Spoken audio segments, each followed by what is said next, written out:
개장하고 1시간 뒤엔 증시 파워10 안녕하세요, 김호수입니다. 개장하고 나서 1시간 뒤에 여러분들의 가슴을 들썩이게 하는 이슈와 종목들을 자세하게 살펴보는 증시 파워10 시간입니다. 자, 오늘 우리 시장은 하락 출발했습니다. 코스피와 코스닥 모두 0.5%대 하락세를 보이고 있는데 자, 간밤에 뉴욕 시장이 다우지수가 2% 넘게 빠졌고 나스닥도 1% 넘게 하락하는 양상이어서 우리 시장 크게 출렁이지 않을까라는 걱정이 좀 있었지만 어제도 이미 한번 하락을 했고 오늘도 여하락을 하는 상황이지만 그 영향을 그렇게 크게 받지는 않고 있는 상황입니다. 자, 하지만 최근에 많이 올라왔던 종목들이 최근에 오늘 좀 조정을 받고 있는데 자, 네이버 카카오가 2% 넘게 함께 하락을 하고 있고 최근에 이슈나 테마로 많이 올라왔던 에코프로도 오늘 전반적으로 에코프로 3사가 함께 동반 하락세 그리고 여름 수혜주들 폭염과 관련된 수혜주들도 오늘 상승폭이 컸던 만큼 오늘 하락이 좀 깊게 나오고 있는 상황입니다. 자, 이런 시장 상황 속에서 여러분들은 어떤 이슈와 어떤 종목들에 집중하고 계신가요? 저희가 잘 정리하고 투자 전략까지 제시해드리도록 하겠습니다. 자, 가장 먼저 이슈 파워 시간에는 인플레이션에 대한 이야기, 오늘 미국에서도 뉴욕 시장에서도 계속 이야기가 나왔는데 우리 시장에서도 역시 한국은행이 인플레이션에 대한 경고 사인을 켜고 있습니다. 자, 이것에 대해서 금리 인상 그리고 어떤 대응책을 세워야 할지 전문가 자세하게 이야기해보겠고요. 자, 오늘 주가가 좀 빠지고 있지만 카카오에 대한 긍정적인 생각은 여기저기서 계속 볼 수가 있습니다. 카카오 하반기에도 주가가 계속 상승할 수 있을지 분석해보겠고요. 자, 증시 수다 시간에는 또 날이 덥고 인플레이션에 대한 우려 이런 것 때문에 시장이 뚜렷한 주도주가 보이지 않고 있습니다. 이런 상황에서 오히려 폭염 관련 종목들을 어떻게 좀 대응해야 할지 전문가의 속마음 그리고 투자 전략도 함께 알아보도록 하겠습니다. 마지막으로 스피드 종목 10에서 여러분들 종목 갈증 느끼고 계실 이 시간에 10가지 종목을 빠르게 릴레이로 알려드릴 테니까요. 끝까지 함께 하시면서 종목까지 두둑하게 얻어가시기 바랍니다. 자, 그럼 증시 파워10 오늘 순서부터 본격적으로 시작을 해봐야 되겠죠. 여러분들이 가장 궁금해하시고 꼭 아셔야 하는 이슈를 체크해보는 이슈 파워로 시작해보도록 하겠습니다. 자, 오늘은 권혁중 경제평론가와 함께 이야기 나눠볼게요. 평론가님, 안녕하세요. 네, 안녕하십니까. 반갑습니다. 자, 오늘은 또 권혁중 평론가 어떤 이야기를 나눠볼지 두 가지 이슈가 준비되어 있는데 일단은 첫 번째 이슈부터 화면으로 공개하겠습니다. 자, 오늘 첫 번째 이슈는 바로 인플레이션에 대한 경고입니다. 뉴욕 시장도 우리 시장도 전 세계 글로벌 시장도 인플레이션에 대한 우려가 커지고 있습니다. 이러면서 증시가 출렁출렁거리고 있는데 자, 금리 인상 과연 우리 시장에서도 하반기에 이루어질지 여기에 따라서 어떻게 투자 대응책 세워야 할지 권혁중 평론가와 자세하게 이야기 나눠보죠. 자, 첫 번째 이슈는 지난번에도 한번 권혁중 평론가가 다루긴 했지만 금리 인상과 관련된 이 인플레이션에 대한 우려 이런 것들이 계속 시장을 좀 불안하게 만들고 있습니다. 오늘 새벽에도 뉴욕 시장에서도 다시 인플레이션에 대한 우려감이 나오면서 출렁거렸잖아요. 어떻게 좀 대응을 해야 되나요? 일단 지지난주에 딱 이 방송에서 우리 그때 짬뽕이라는 얘기를 하면서 예. 사실 인플레이션에 대한 수요 측과 공급 측 이런 얘기를 하면서 복합돼서 좀 지금 오고 있는 거 아닌가라고 그렇죠. 말씀을 드렸었는데 얘기했었죠. 어제 한은에서 이러한 현상에 대해서 보고서를 냈습니다. 그 최근 인플레이션 논쟁의 이론적 배경과 우리 경제 내 현실화 가능성 보고서에서 정확하게 이 복합적으로 지금 인플레이션이 이루어지고 있다라고 얘기를 하고 있죠. 그러니까 수요 측 측면 먼저 본다 그러면 펜트업 한마디로 억눌린 수요로 인해서 꾸준하게 수요가 증가되고 있는 부분과 또 한 가지 글로벌 주체들이 이런 글로벌 어려움을 해결하기 위해서 막대한 돈을 풀었잖아요. 부양책으로 인한 이런 수요 총수요가 늘어나는 부분 이런 부분 때문에 사실 수요가 늘어나고 있다. 이런 측면이 지금 오고 있고요. 이런 측면 때문에 인플레이션이 오고 있고 또한 공급자 측면도 있죠. 지금 원자재 가격이 굉장히 많이 오르고 있습니다. 물론 어제는 뉴욕에서 이제는 그 텍사스 서부도 좀 떨어졌지만은 유가 같은 경우는 떨어졌지만은 그래도 상당히 급격하게 유가가 계속 오르고 있는 추세였거든요. 그러다 보니까 이런 원자재 가격이 상승을 하면서 기본적으로 이제는 물건을 찍어내는데 그런 돈이 많이 들잖아요. 그러다 보니까 물건값이 올라가게 되고 이런 공급 측, 비용 측면 측에서도 이런 인플레이션의 영향을 미치고 있다. 그러다 보니까 시장에서 보는 일이 맞거든요. 그래서 이게 과거에는 수요 측이냐 공급 측이냐 둘 중 하나로 해서 인플레이션이 왔다 그러면 지금은 코로나19 때문에 이게 이제 정말로 융합돼서 복합돼서 지금 인플레이션을 끌어올리는 부분이 있다. 그래서 이런 부분도 이제 한은이 이제는 어제 이제 보고서를 내면서 이제 확인을 시켜줬고 또 한 가지 또 한은에서 집중하고 있는 게 이제 기대 인플레이션입니다. 한마디로 기대 인플레이션이 뭐냐면 시장의 주체, 특히 국민들이 네. 야, 앞으로 이제 물가 오를 것 같아. 이제는 물가 돈 가치는 떨어질 거야. 그러다 보니까 내 월급도 올라야 되잖아요. 그럼 이제 임금을 올려달라고 또 얘기도 하고 그러다 보니까 계속적으로 전반적으로 기대 인플레이션이 심해지면은 결국에는 인플레이션에 대한 압박 작용할 수 있기 때문에 이런 기대 인플레이션에 대한 관리도 실제 이제 한은에서는 컨트롤 해야 된다라고 이제 보고서에 실었습니다. 그러다 보니까 전반적으로 인플레이션에 대한 압박, 인플레이션에 대한 것은 확실히 올 것이다라고 보고 있는 것 같고 아까 우리 자막에서 잠깐 나왔지만은 이제 금리 인상에 대한 하나의 수순으로 사실 보고 있지 않을까라고 이제 생각을 해보겠는데 어쨌든 간에 확실히 인플레이션에 대한 부담감은 더 심해질 수밖에 없다라고 생각을 해보겠습니다. 네. 자, 그렇다면 이것이 주가에 미치는 영향이 우리가 가장 궁금한 것이고 또 어떻게 대응해야 될지가 가장 필요한 거 아니겠습니까? 네네. 어떻게 보세요? 보통 우리가 이제 총 수요가 증가되는, 그러니까 수요층 인플레이션이 온다 그러면은 그 기본적인 조건이 뭐냐면은 우리의 그 임금 근로자들의 그 임금 상승이거든요. 이런 것들이 이제 조건이 된다 그러면 당연히 이제 임금이 상승되면은 물건을 쓰게 됩니다. 물건을 쓰게 되면 또 경제가 또 활성화되겠죠. 이런 부분에서는 아무래도 이제 소비재 중심. 헬스케어 중심으로 또 이론적으로 본다 그러면 네. 이런 쪽에서 이제 섹터가 이제 각광을 받을 가능성이 굉장히 크고요. 또한 공급 측면에서 본다 그러면은 또 비용이 증가되다 보면은 이제 화폐의 가치가 이제는 좀 반대의 강으로 갈 수 있는 금은 같은 거 원자재 중심으로 사실 가격이 뛰기 때문에 이런 원자재에 대한 관심을 또 가질 필요가 있고 근데 이게 지금은 중복돼서 오고 있다는 말씀이겠죠.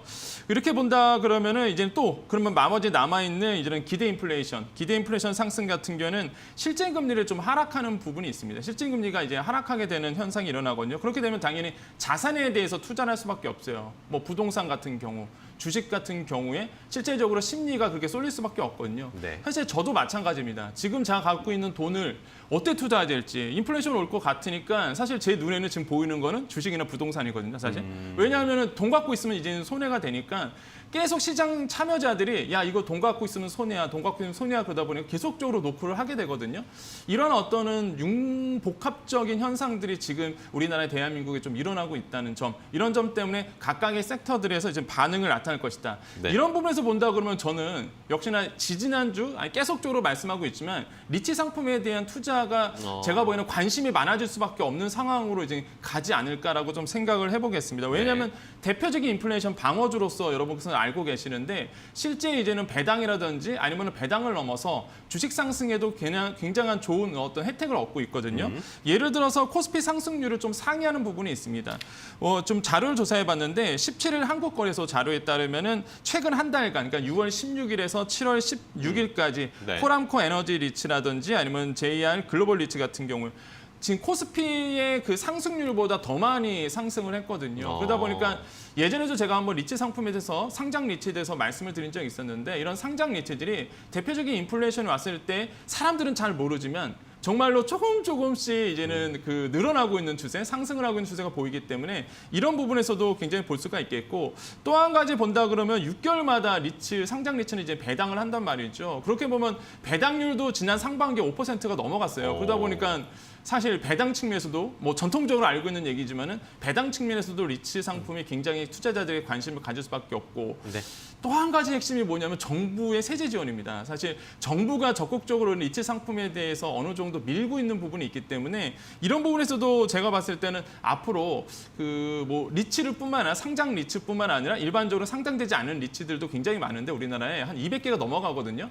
이런 어떤 기업들에게도 계속적으로 아마 이윤이 돌아가지 않을까. 이런 부분을 본다 그러면 뭐 여러분 개인 투자자를 봤을 때는 역시나 상장 리츠에 대해서 이제 관심을 가질 수밖에 없겠지만은 이런 리츠 상품에 대한 투자가 앞으로 더더욱 많아질 수 있다. 이런 부분에서 미리 준비를 하시는 것이 현명하겠다고 말씀을 드리겠습니다. 네, 좋습니다. 자, 이렇게 이 리츠 관련 종목들 금리 상승에 미리미리 우리가 좀 대비를 해서 투자해보는 거 좋겠다라는 거 지난번에 이어서 오늘도 강조를 해주셨고요.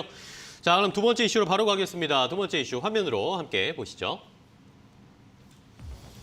자, 두 번째 이슈는 바로 뜨거운 카카오입니다. 상반기에 엄청난 상승세를 보여줬던 카카오, 하반기에도 더 이어갈 수 있을까요? 일단 2분기 실적 발표를 앞두고 있고 시장 예상을 상회할 것으로 예상됩니다. 여기에다가 IPO 기대감, 카카오 엔터, 멜론 흡수 합병 결정하는 것들 여러 가지 긍정적인 이야기 계속 나오고 있는데 오늘은 주춤하고 있지만 카카오 하반기에 더 올라갈 수 있을지도 함께 분석해 보겠습니다. 자, 두 번째 이슈는 바로 카카오입니다. 카카오 이제 또 실적 발표를 앞두고 있는데 네. 일단 한번 실적 예상치 좀 체크를 해볼까요? 네, 일단은 증권사들마다 조금씩 다른데 일단 교보증권 같은 보고서 리서치를 본다 그러면은 네. 카카오의 2분기 매출은 한 1조 한 3,950억 원 정도 해서 전년 동분기 대비해서 46% 정도 오르고요. 전분기 대비해서는 한 10% 정도 오를 것이다. 영업이익 같은 경우에는 1,851억 정도. 그래서 전년 동분기 대비해서는 89%, 전분기 대비해서는 이제 17% 정도 오를 것이다라고 전망하고 있고요. 또한 그 신한금융투자 보고서가 또 어제 나왔는데 동시에 네. 나왔는데 거의 비슷합니다. 매출액은 한 1조 3,400억 원 정도 이제 컨센서스로 있고 영업이익은 1,737억 원 정도 예상치를 하고 있어요. 그러다 보니까 시장에서는 사실 조금 민감한 게 많이 오릅니다. 이게 성장세가 가파르게 오르고 있는데 이제 시장의 컨센서스보다 더 오를 것인가 아니면 요거보다 비슷하게 갈 것인가 요게 또 관심사거든요. 그쵸. 항상 뭐 영업이익이 많이 나온다. 주식시장에서는 사실 그것도 긍정적이지만은 시장에서 예상하고 있는 컨센서스보다 더 나오느냐 아니면 그보다 적게 나오느냐도 사실 투자자들이 민감하게 반응하고 있는 시장이 바로 우리나라의 주식시장이기 때문에 이 컨센서스보다 더 나오느냐 이거에 대해서 아마 투자자분께서는 유심히 좀 지켜보셔야 되겠다라고 말씀을 드리겠습니다. 네. 자, 일단은 실적 예상치는 높게 형성이 되어 있습니다. 그렇다면은 하반기에도 굉장히 또 긍정적인 이슈들이 많이 기다리고 네. 있잖아요. 주가가 더 갈 수 있을까? 이게 많은 분들이 제일 궁금해하실 거예요. 저는 제 개인적 생각을 말씀드리면은 역시나 카카오에 대한 하반기에 주가를 끌어올릴 수 있는 소재들이 너무 많이 남아있다라고 그러니까요. 생각을 해봅니다. 특히 이게는 자료를 조사해 보면 플랫폼, 그러니까 카카오는요 두 가지 부분으로 나눠지거든요. 네. 이때는 플랫폼 부분이 있고 그다음에 콘텐츠 부분으로 나눠집니다. 크게 나눈다 그러면. 근데 이 플랫폼 부분에서 워낙 잘하고 있기 때문에 사실 여러분 뭐 카카오톡 많이 쓰시면서 광고 많이 보시죠. 이런 부분이 이제는 톡비즈 분야입니다. 이런 보드비즈 분야에서 광고 매출이 굉장히 잘 나오고 있는 상황을 볼 수 있겠고 또 한 가지 선물하기 많이 보내시죠. 이런 것들이 이제 거래형 상품에서 카카오톡이 또 가지고 있는 포트폴리오 중 하나거든요. 이런 부분에서도 매출이 상당히 좀 잘 나오고 있는 부분이 있습니다. 실생활과 뗄래야 뗄 수 없는 게 사실 우리 일상에 들어온 게 카카오 부분이거든요. 물론 많이 올랐기 때문에 조정은 좀 받을 수 있을지언정 하반기에 가서는 이런 말 그대로 IPO도 예상되어 있고요. 또 한 가지 이제 멜론을 흡수 합병을 했습니다. 그러다 보니까 이런 시너지 효과가 제가 보기에는 더더욱 일어날 수 있다라고 전 생각을 해보겠거든요. 그래서 지금 계속적으로 카카오가 중앙으로 약간 이렇게 몰리고 있는 한마디로 중앙에서 힘을 이렇게 축적하고 있는 모습들이 보입니다.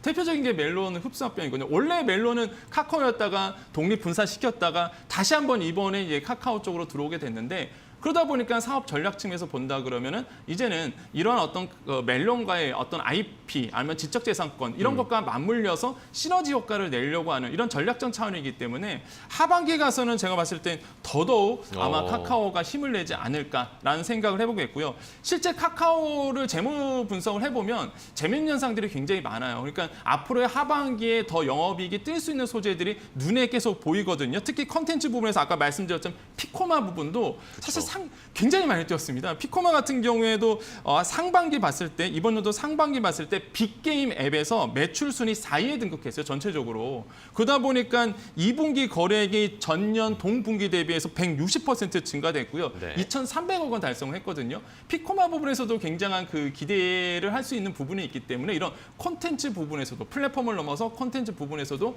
굉장한 그 기대를 할 만하다라고 저는 생각을 해보겠습니다. 네, 좋습니다.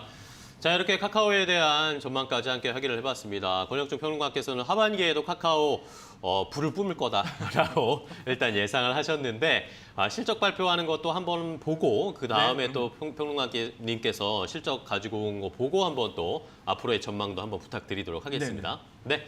자, 이렇게 오늘 권혁중 평론가와 함께 이야기 나눠봤습니다. 좋은 인사이트 주셔서 감사하고요. 다음 시간에 또 뵐게요. 고맙습니다. 네, 감사합니다.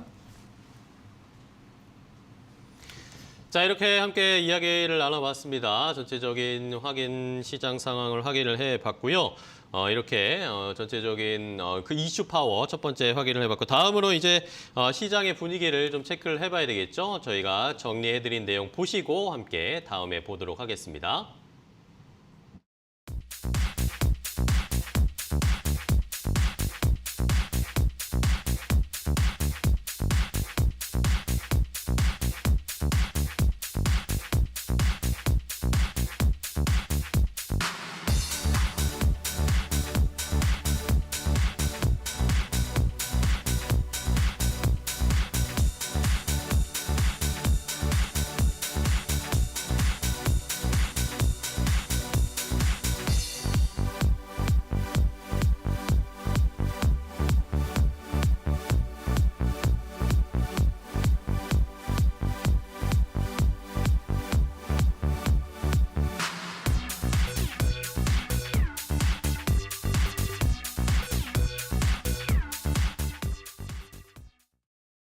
이 시각 업앤다운 강민정입니다. 오늘도 지수 상황 먼저 체크해 보도록 하겠습니다.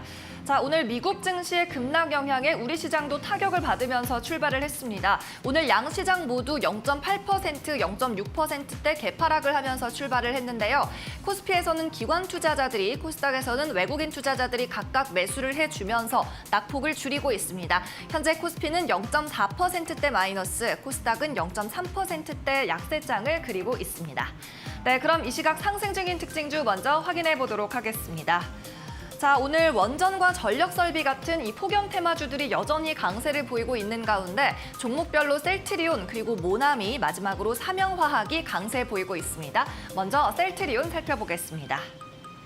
자, 인도네시아에서 레키로나에 대한 긴급 사용 승인이 내려졌습니다. 인도네시아 식약처는 이 셀트리온이 개발한 코로나19 치료제 레키로나에 대해서 어제 긴급 사용 승인을 일부 확진자를 대상으로 내렸는데요. 인도네시아 내에서는 델타 변이 바이러스가 빠르게 확산하면서 코로나 확진자와 사망자가 많이 증가하고 있는 추세라고 합니다. 자, 이렇게 셀트리온의 레키로나가 해외 식약처에서 긴급 사용 승인을 받은 건 처음이라고 합니다. 여기에 따라 이 좋은 소식이 주가에 그대로 반영되고 있는 모습입니다. 셀트리온이 4%대 강세 보여주고 있고요. 이 셀트리온뿐 아니라 제약과 헬스케어, 삼형제 모두 오늘 주가 흐름 좋은 모습 보이고 있습니다. 네, 계속해서는 두 번째 상승 특징주 만나보도록 하겠습니다. 자, 오늘 애국 테마 일부가 들썩이고 있는데요. 어제 문재인 대통령이 방일하지 않겠다라고 말을 하면서입니다. 자, 한국과 일본은 양국 도쿄 올림픽을 계기로 한일 정상회담을 할 수 있을지 그 가능성에 대해서 협의를 하고 있었는데 어제 우리 정부가 방일을 안 하겠다고 말을 하면서 가능성이 모두 무산이 된 겁니다. 자, 애국 테마 대표적인 종목이죠. 모나미, 우리나라 토종 문구 기업입니다. 여기에 따라 반일 운동, 자, 일제 불매 운동에 대한 수혜 기업이라는 인식이 있습니다. 모나미 현재 7%대 상승을 하고 있고요. 그래도 장 초반이 가장 탄력이 좋았습니다. 오늘의 고점 6,840원을 형성하고 있습니다. 네, 이어서 마지막 상승 특징주도 살펴보겠습니다. 자, 이 종목은 경영권 분쟁 소식에 급등하고 있습니다. 삼영화학의 창업주인 이종환 명예회장이 현재 대표로 있는 자신의 아들을 상대로 이 바른 경영을 하지 않으면 소송도 불사하겠다라고 직언을 하면서인데요. 자, 이종환 명예회장 측의 주장은 이렇습니다. 회사가 2.3미크론의 필름을 개발하는 데 실패를 했는데 이 사실을 숨기고 있다. 이 때문에 자신의 충고를 받아들이지 않는다면 전문 경영인을 도입하는 것도 불사하겠다라고 밝혔습니다. 자, 여기에 대해서 삼영화학 회사 측은 또 조목조목 반박을 하고 나섰는데요. 이 명예회장이 삼영중공업에 대한 경영권을 유지하기 위해서 허튼 주장을 하는 것이다, 음해하는 것이다라고 이야기를 하고 있고요. 동사의 신기술 개발에는 문제가 없다. 또 문제가 되고 있는 해당 필름은 개발이 모두 끝나고 생산만 남은 상황이다라고 반박을 했습니다. 자, 삼영화학 우리나라에서 유일하게 캐파시터 필름을 생산하고 있는 업체죠. 현재 16% 급등하면서 4,300원대 강세 흐름 보이고 있습니다. 네, 계속해서 이 시각 다운 특징주도 함께 확인해 보시죠. 네, 이 시각 하락 특징주 S-오일과 하나금융지주가 약세 띄고 있습니다. 먼저 S-오일 함께 만나봅니다. 자, 오늘 우리 시장 대표 정유주가 전부 빠지고 있습니다. 간밤 WTI 가격이 7% 넘게 급락을 하면서 배럴당 70달러 선이 붕괴가 됐는데요. 이 원유 급락의 이유는 두 가지가 있습니다. 오펙 플러스 국가들이 원유 생산량을 이제 늘리자라고 합의를 한 거고요. 두 번째는 코로나19 델타 변이 바이러스의 확장세입니다. 전 세계로 빠르게 확장하면서 경제 회복이 예상보다 느려질 수 있다. 여기에 따라 원유 수요가 생각보다 줄어들 수 있다는 전망이 고개를 들고 있습니다. 자, 오늘 S-OIL뿐 아니라 GS 그리고 SK이노베이션까지 모두 하락하고 있는데 S-OIL이 그중에 낙폭이 가장 큽니다. 현재 2.7% 하락하면서 94,700원대 약세 흐름 이어갑니다. 네, 계속해서 이 시각 하락 두 번째 특징주 확인해 보도록 하겠습니다. 원유뿐만이 아니죠. 지난밤 미국의 국채금리도 하락을 했습니다. 여기에 따라 은행주와 금융주 오늘 섹터를 형성하면서 일제히 빠지고 있는데요. 자, 10년물 국채금리가 10.15 베이스 포인트 급락하면서 1.189%로 마감을 했습니다. 여기에 따라 오늘 금융사들, 금융지주 가운데 하나금융주제의 낙폭이 가장 큰 상황입니다. 1.64% 내리면서 42,100원 선 기록을 하고 있고요. 오늘 현재 이 위로는 42,200원 선에 이 상승 여력이 막혀 있는 상황입니다. 오늘 개파락 후에 그래도 양봉을 그리면서 낙폭을 회복하는 모습 확인되고 있네요. 네, 지금까지 이 시각 업앤다운 강민정이었습니다. 오늘도 성공 투자하세요. 네, 강민정 캐스터 수고하셨습니다. 오늘 시장 일단 낙폭을 좀 줄이고 있습니다. 코스피가 0.3%대까지 하락이 조금 완화가 되는 모습이고 코스닥도 0.28% 하락하면서 아까 0.5%대 하락세를 조금 완화하면서 다시 좀 반등을 시도하고 있습니다. 자, 공시 올라온 것들을 좀 몇 가지 체크를 해드려야 될 것 같은데 두 가지 정도를 먼저 좀 보겠습니다. W게임즈가 이 자회사 더블다운 인터랙티브를 미국 나스닥에 상장할 것이다. 이것에 대한 상장 신고서를 미국 증권거래위원회에 제출할 계획이다라는 소식이 전해지면서 주가가 오늘 W게임즈가 좋은 흐름을 나타내고 있습니다. 이뿐만 아니라 유상증자를 하겠다라고도 공시를 올렸는데 그래도 다행으로 제3자 배정 유상증자를 결정을 하면서 동시에 이런 것들이 호재로 작용하면서 W게임즈가 3% 넘게 일단은 상승세를 보여주고 있는 상황입니다. 현재 3.11% W게임즈가 상승세를 보여주고 있고요.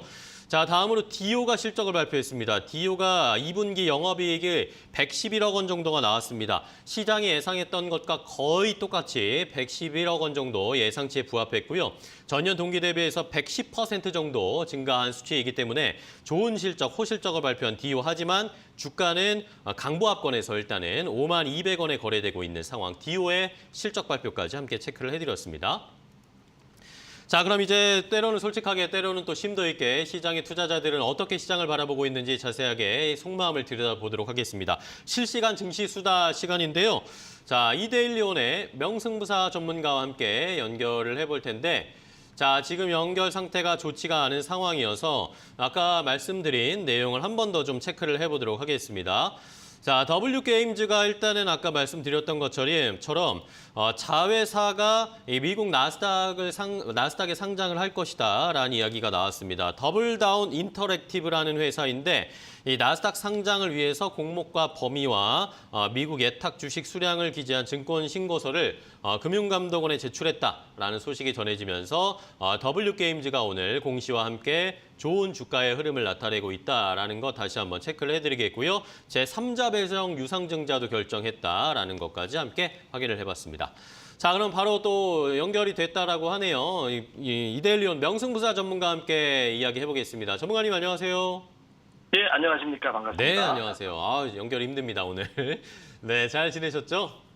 예, 잘 지내고 있습니다. 네, 요즘 날이 좀 덥잖아요. 덥다 보니까 예. 최근에 증시에서도 뭔가 뚜렷한 주도주가 없으니까 이렇게 폭염 대비해서 뭔가 수혜를 받을 수 있는 이런 종목들이 많이 올라가고 있는데 자, 예. 전문가님은 어떻게 요즘 투자하고 계신가요? 예, 폭염 주들은 이미 제가 좀 저의 노란톡 방에서도 좀 말씀을 드렸는데요. 네. 어제 급등을 했는데 보수적으로 보면은 이 목표치들이 다 온 거라서 더 갈지는 모르겠습니다. 오늘 조정이 오네요. 네. 자, 그렇다면은 이런 시장 상황 속에서 전문가님은 우리 투자자분들께 어떤 좀 대응 전략을 세워주실 건지 궁금합니다. 네, 일단 뭐 날씨를 봐도 비가 오는 날도 있고 맑은 날도 있고 천둥 번개가 치는 날이 있습니다. 또 지금은 천둥 번개가 치고 있지만 또 시간이 지나면은 날씨가 개어서 또 햇빛이 쨍쨍 내려지죠. 지난 코로나로 인해서 작년 3월에 뭐 힘들었던 때를 생각해 본다면요. 이번에도 뭐 같은 흐름을 보이고 있지만 이런 장을 이제 기회로 보는 사람과 또한 위기로 보는 사람 두 투자자가 있을 겁니다. 뭐 과연 워렌 버핏 같은 분들이 이번 기회를 뭐 기회로 볼지 위기로 볼지는 모르겠지만 저는 그래도 이번에 또 이번 유동성 장의 마지막 기회가 될 수도 있다라고 우리 투자자분들께 조언을 좀 드리고 싶습니다. 네, 자 그렇다면 이렇게 좀 멀리 보면서 시장을 대응을 해야 될 텐데 어떤 섹터, 어떤 종목도 보시는지 궁금합니다. 네, 작년에 뭐 코로나로 하락했던 시기에 뭐 전체 종목들이 다 하락을 했지만 가장 많이 올랐던 것들은 성장주나 뭐 대형주에서 뭐 카카오나 뭐 네이버 그리고 그 이후에 뭐 HMM 같은 주식이 나왔었죠. 자, 올해 뭐 3,000을 넘어가니까 많은 투자자들이 이제 더 투자 심리가 좋아지면서 오를 것으로 보고 투자를 많이 했는데 지금 보면은 이제 투자 심리가 거의 20대로 최저치예요. 그때 당시만 해도 거의 100 근처에 갔었는데 투자 심리가 이렇게 줄어들었을 때 투자를 하는 게 맞습니다. 투자 심리가 이제 바닥에 대한 지표를 보는데요. 거기서 이제 신용도 많이 줄어든 것 같고 이번에 또한 이제 오히려 공매도가 많이 늘었다는 것을 본다면요. 저는 뭐 긍정적으로 보고 있고 또 어려운 시기지만 이제 현명하게 대처를 해야 된다 좀 생각을 하고 있습니다. 네, 알겠습니다. 오늘 명승사 전문가와 함께 이야기 나눠봤는데요. 좋은 이야기 해주셔서 감사하고 다음 시간에 또 뵙도록 하겠습니다. 고맙습니다. 예. 자, 이렇게 저희가 전해드리는 방송 내용은요. 시청자 여러분들의 투자에 참고가 되는 내용 알려드리는 겁니다. 최종 투자 판단과 결정은 시청자 여러분들께서 직접 내리셔야 한다는 것은 다시 한번 강조드리겠습니다. 자, 이렇게 실시간 증시 수다 함께 나눠봤고요. 이제 여러분들이 기다리시는 종목 소개해드리는 스피드 종목 10으로 바로 이어가겠습니다. 잠시 후에 이어갈게요.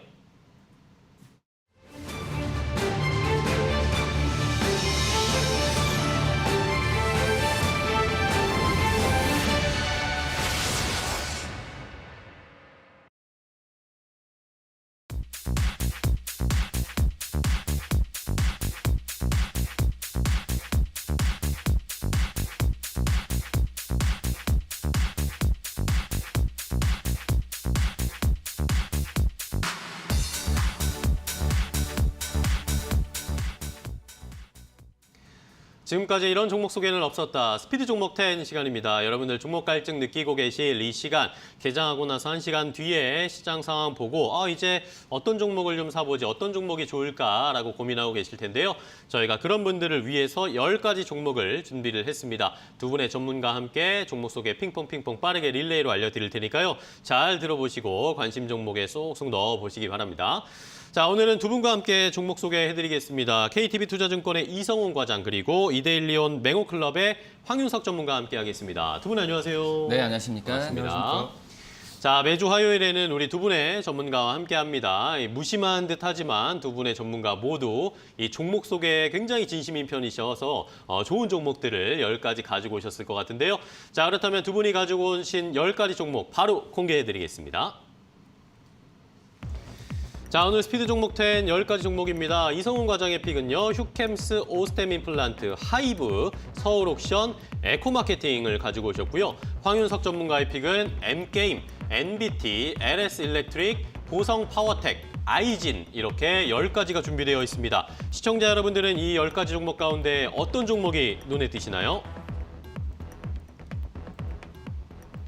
자, 오늘 10가지 종목을 여러분들을 위해서 준비를 했습니다. 이 종목 보시면서 내가 이 종목 궁금했다. 내가 관심 종목으로 가지고 있었던 건데 아니면 매수가, 목표가도 궁금하다라고 하시는 분들은 유튜브 댓글이나 아니면 샵 3772번 문자로 보내주시면 궁금한 점을 저희가 최대한 많이 반영해서 두 분의 전문가께서 소개를 해주실 테니까요. 함께 참여하시면서 방송 시청해 주시기 바랍니다.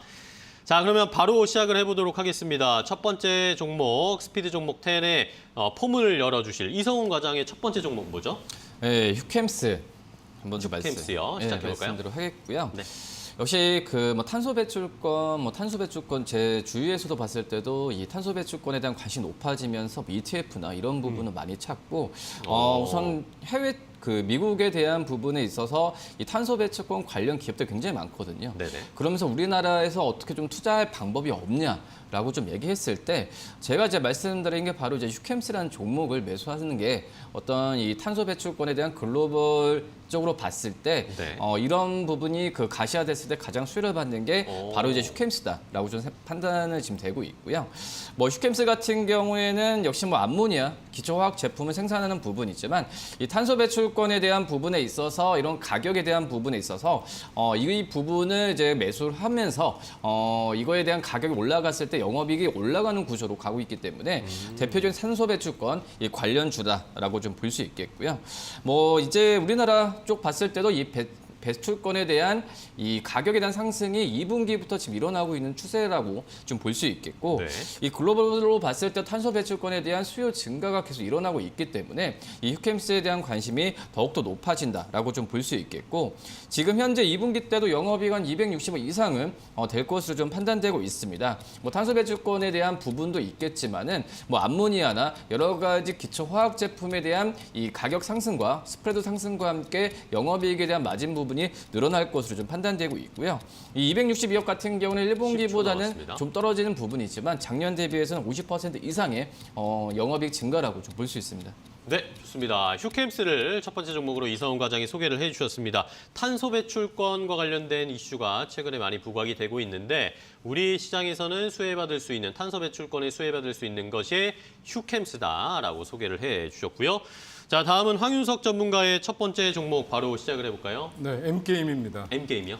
미국 3대 지수가 큰 폭의 하락을 보인 가운데서 이제 네. 로블록스는 강세로 마감이 됐습니다. 그래서 오. 우리 증시에서도 보면 이제 메타버스 관련주들이 지금 시장에서도 강세를 보이고 있는데요.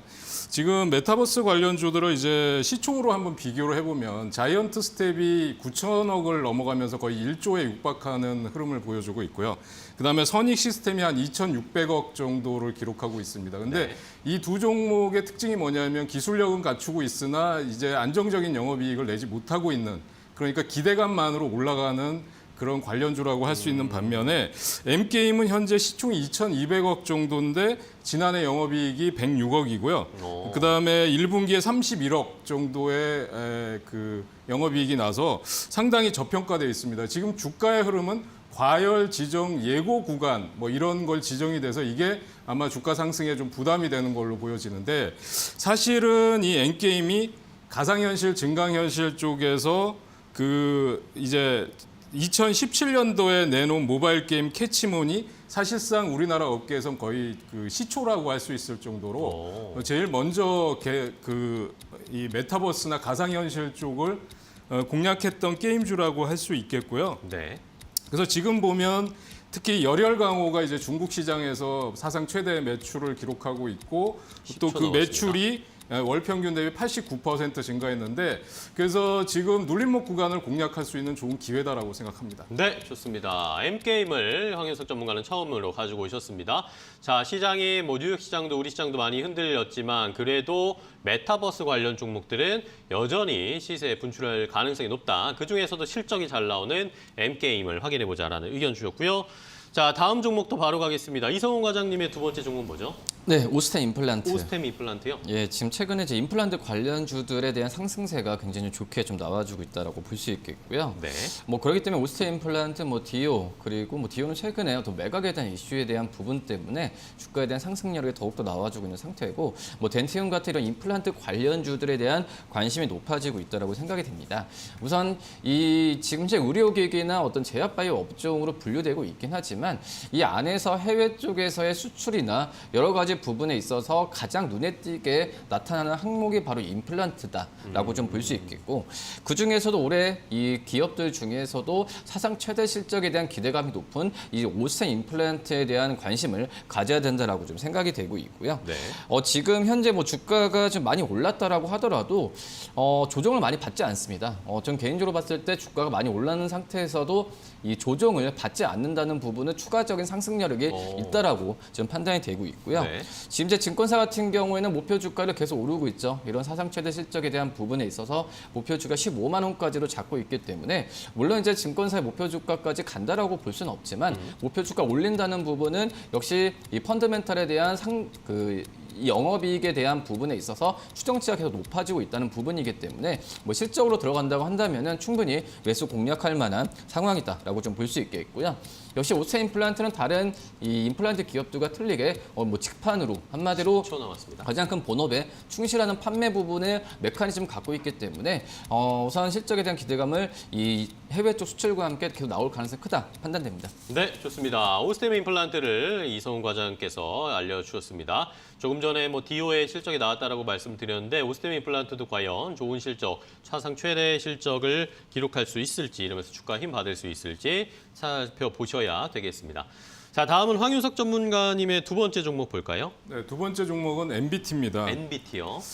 국내 모바일 포인트 플랫폼의 선두주자라고 할 수 있죠. 그래서 보면은 이 회사는 이제 그 페이, 웹툰, 컨텐츠, 문화, 쇼핑 그 각종 사업별 이제 선두 사업자를 기업과 제휴 관계를 유지하고 있는데요. 네. 기업과 소비자 간 거래, 그러니까 B2C 쪽의 시장을 중심으로 사업한 캐시클라이드가 주요한 캐시카우다 이렇게 말씀을 드릴 수 있겠고요. 1분기 영업이익이 6억 원, 정년 동기 대비해서 흑자 전환을 했고 매출액은 73% 증가한 173억이다. 창사 분기 이래 최대치다는 건데 제가 차트를 보면서 한번 설명을 좀 해드리도록 해보겠습니다. 그럴까요? 예, 차트를 준비해 온 게 있는데요. 한번 보여주시면은 MBT의 차트를 보면 이 최근에 상장한 지가 얼마 안 됐어요. 그래서 박스권에서 이 지금 그 흐름을 보여주고 있는데 매물대 웬만한 매물대를 다 돌파해 있는 상황입니다. 그래서 지금 구간에서는 적극적으로 매수해도 좋은 구간이다 이렇게 보여집니다.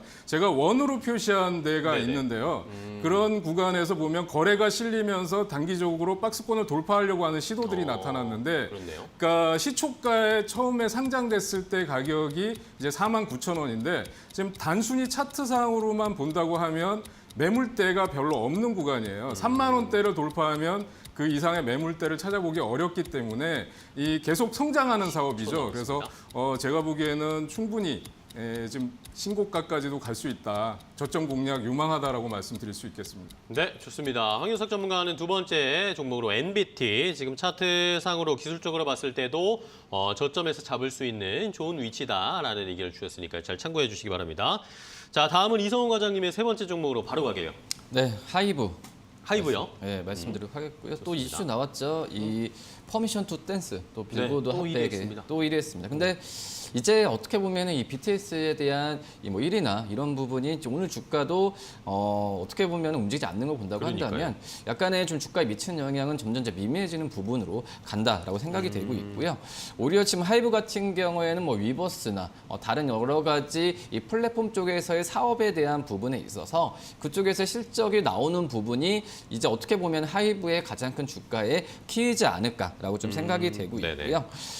지금 이제 뭐 위버스에 대한 부분에 있어서 계속 투자를 하고 또 해외 아티스트, 뭐 YG와 다른 엔터 업체들의 아티스트와 공조하면서 이것에 대한 실적은 이제 뭐 하반기에 나올 것이라고 의견은 좀 내고 있긴 하지만 솔직히 저는 가봐야 알 것 같아요. 가봐가지고 어떤 실적에 대한 부분이 확인이 돼야 된다라고 좀 볼 수 있겠고 하지만 지금 현재 위버스에 대한 실적의 그 과정, 어떤 투자에 대한 과정, 그리고 진행 상황을 본다고 한다면 충분히 하반기에도 실적 나올 가능성이 있다라고 좀 판단되고 있고요. 네. 우선 지금 현재 2분기 때 영업이익 한 270억 정도 예상이 됐는데 그 전에는 한 320억 이상은 우선 측정했습니다. 하지만 이렇게 지금 실적 추정치가 약간 낮은 부분이 역시 뭐 이타카 홀딩스에 대한 인수 관련 비용도 있고요. 신규 아티스트 관련해서 이 투자 5초 그리고 남았습니다. 신사옥 이전 여러 가지 부분이 있는데 저는 이런 약간의 악재 부분이 주가에 선반영 다 됐다라고 판단이 됩니다. 네, 좋습니다. 하이브에 대한 투자 의견을 제시를 해 주셨습니다. 앞으로 어느만큼 올라갈 수 있을지 하이브에 대한 투자 전략 잘 세워보시고요. 자, 다음 종목도 바로 갈까요? 황윤석 전문가님의 세 번째 종목입니다. LS 일렉트릭입니다. LS 일렉트릭이요. 지금 뭐 폭염이 계속되고 있는 상황이고요. 열돔 현상까지도 지금 우려가 되고 있다. 그래서 전력 인프라 업종이 예비 전력 부족으로 인해서 지금 블랙아웃 관련주들까지 뭐 전부 시장의 관심주로 뜨겁게 부각을 하고 있는 상황입니다. 네.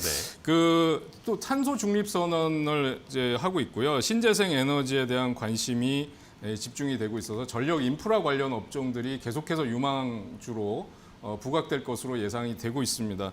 그래서 미국 그 ESS 시장, 에너지 저장 장치와 관련된 시장 공략을 위해서 맞춤형 솔루션을 출시를 했고요. 북미 시장을 집중적으로 공략을 한다는 계획을 세워놓고 있습니다. 네. 2분기 영업이익이 전월 대비해서 85% 급증할 걸로 예상이 되는데요. 실적 호전이 지속될 걸로 예상됩니다. 그래서 제가 지금 이 LS 일렉트릭의 이제 주봉을 가져왔는데 아니, 보면서 이게 박스권에서 상단과 하단을 보면서 제가 말씀을 드리려고 합니다. 그래서 네. 이 주봉을 한번 보시면 박스권을 제가 이제 상단, 하단을 표시했는데 최근의 흐름은 이 박스권을 돌파하거나 저점을 깨지 않는 흐름입니다. 그래서 박스권 하단에 사서 상단에 파는 그런 전략은 유효한데 만약에 하단을 깨고 내려간다 그러면 뭐 손절을 해야 되겠죠. 만약에 상단을 돌파한다 그러면 조금 길게 가져가셔야 되고 그래서 10초 남았습니다. 예, 55,000원대 하단, 70,000원대 상단 정도에서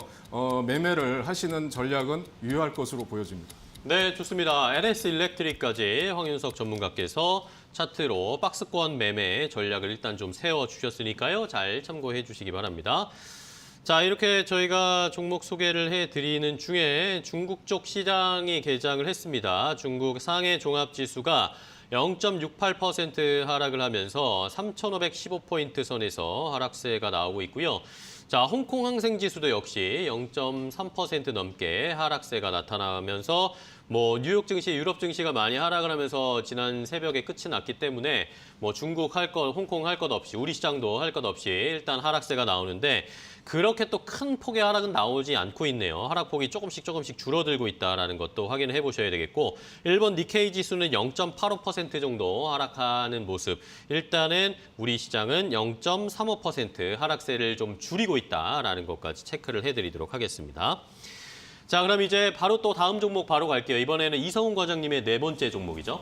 네, 서울 옥션. 서울 옥션이요? 네, 뭐 지난주도 그렇고 주가 상승이 좀 좋아지면서 문의를 많이 좀 해주셨던 종목이라고 볼 수 있겠는데요. 네. 우선 상승력은 더 추가적으로 있다라고 좀 판단이 되고 네. 있고요. 우선 이 경매라는 부분에 있어서 시장은 점점 커지고 있는 현재 상황이고 역시 우리나라 안에서 경매에 대한 부분에 있어서 뭐 대표적인 어떤 기업이기 때문에 이 경매 시장이 커지는 것과 함께 이 주가 실적에 대한 부분은 계속 따라간다라고 좀 볼 수 있겠고 역시 이 서울 옥션 같은 경우에도 주 수입원이 경매에 의한 위탁 수수료와 지급 수수료라고 좀 볼 수 있겠는데 지금 현재 그 경매 쪽에서의 그 낙찰률도 거의 80% 이상을 올라가고 있는 상태에서 이 코로나로 인한 이 뭐 보복 소비 얘기 많이 하지만 지금 현재 이 경매에 대한 관심이 굉장히 높아지고 있다라고 볼 수 있겠고요.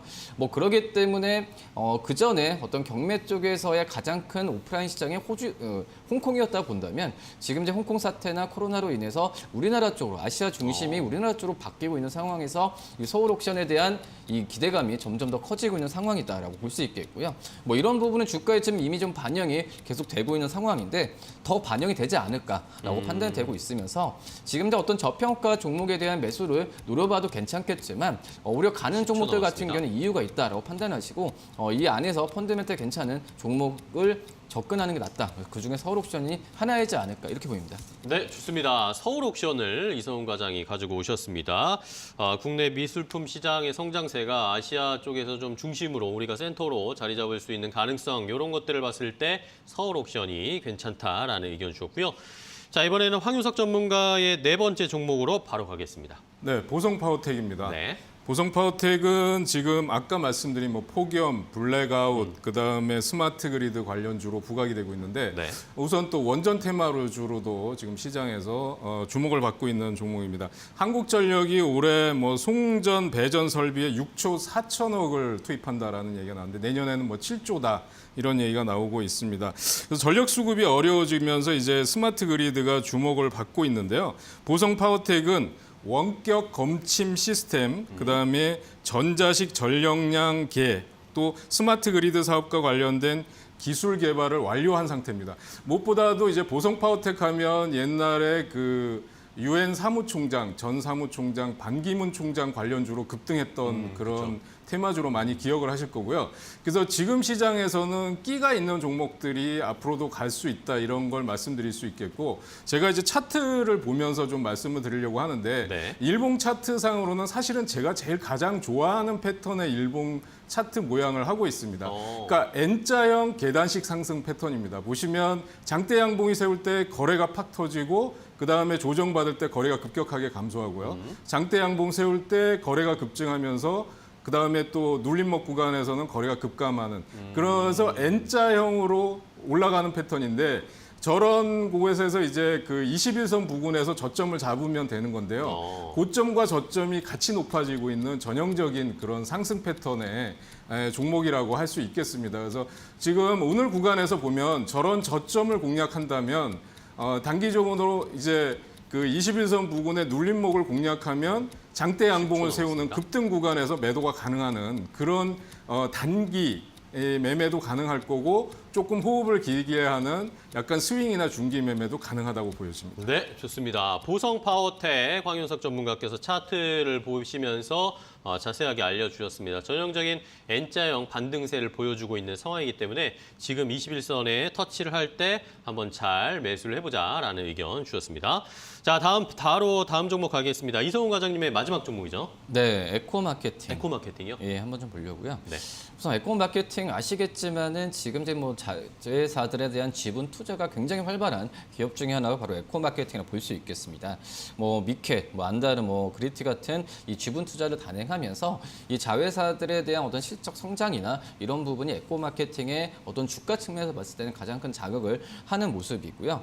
최근에 이제 그 네일 스티커 만드는 이제 글루가 지금 20%를 인수를 하면서 우선 직접 마케팅을 통한 어떤 브랜드 강화까지도 나온 걸 본다고 한다면 이 에코 마케팅의 어떤 자회사에 대한 투자에 대한 부분에 있어서 그 전에 본업이라고 할 수 있는 뭐 광고 수익이나 이런 부분도 안정적으로 가고 있는 상태에서 이제 플러스 알파로 되지 않을까라고 좀 판단이 되고 있습니다. 네. 근데 이제 에코 마케팅 말씀을 드린 이유가 이런 자회사들의 지분 투자 그리고 마케팅을 위한 이런 비용 투자이기 때문에 2분기 실적도 그렇지만은 약간의 뭐 실적에 대한 기다림은 좀 필요하다라고 좀 볼 수 있겠고, 네.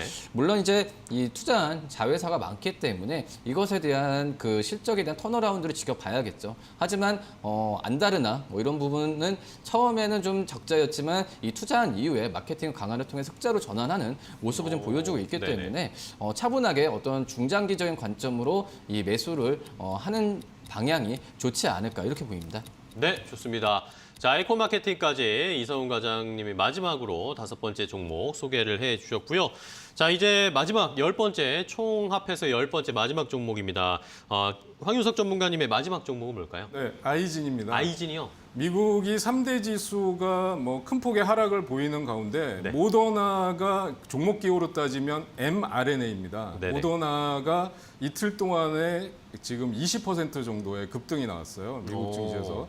근데 우리가 알기로는 이제 모더나 백신이나 화이자 백신이나 다 똑같은 mRNA 백신이고 그다음에 그 델타 변이 바이러스의 90% 이상의 면역력을 가지고 있다라고 하는데 주가는 완전히 모더나는 신고가 행진을 보이지만 화이자는 계속 떨어지고 있는 그러니까요. 그런 양상을 보이고 있거든요. 그 이유가 뭐냐면 독일의 바이오엔테크와 공동으로 개발했다는 것 때문에 그런 거거든요. 그러니까 미국은 그 자국이 아닌 타국의 종목이나 이런 것들에 대해서 그 별로 관대하지가 않은 것 같아요. 주가로 보면. 그래서 우리도 보면 이 mRNA 백신과 관련이 있는 종목군들을 보면 역시 이현제약이나 뭐 진원생명과학 같은 종목들이 탄력이 좀 좋고요. 그다음에 아이진은 상대적으로 저평가돼 있다는 측면에서 제가 계속 강조를 해드리는데요. 이 mRNA 백신 컨소시엄이 형성이 돼서 되는데 지금 이 아이진이 소속해 있는 데는 EG 코비드 컨소시엄이라고 해서 아이진이 사실 주도를 하고 있습니다. 그리고 지금 국내 최초로 임상 1상을 신청을 했고요. 내년 상반기에 이제 mRNA 백신 개발이 예정이 돼 있습니다. 그거 외에 뭐 대상포진이 호주에서 1상이 진행되고 있고 뭐 국내에서도 지금 그 당뇨 망막증 이게 지금 임상 이상 네. 치료가 나타나고 있는 상황입니다. 네, 좋습니다. 마지막 종목 아이진까지 황윤석 전문가께서 아이진을 계속 좋다고 말씀해 주시는 게 저는 기억이 나는데 오늘도 아이진 mRNA 백신으로 수혜를 받을 수 있는 아이진까지 함께 확인을 해봤습니다. 자, 오늘 KTB투자증권 이성훈 과장 그리고 이데일리온 맹호클럽의 황윤석 전문가와 함께 10가지 종목 확인을 해봤습니다. 오늘 좋은 종목 소개해 주셔서 감사하고 다음 시간에 또 뵙도록 하겠습니다. 고생 많으셨습니다. 고맙습니다. 자, 증시 파워텐 오늘 저희가 준비한 소식과 정보는 여기까지고요. 저희는 또 내일 10시에 여러분들 종목 갈증 느끼실 때 10가지 종목 가지고 찾아뵙도록 하겠습니다. 개장하고 나서 1시간 뒤엔 뭐다? 증시 파워10 끝까지 시청해 주신 여러분 고맙습니다.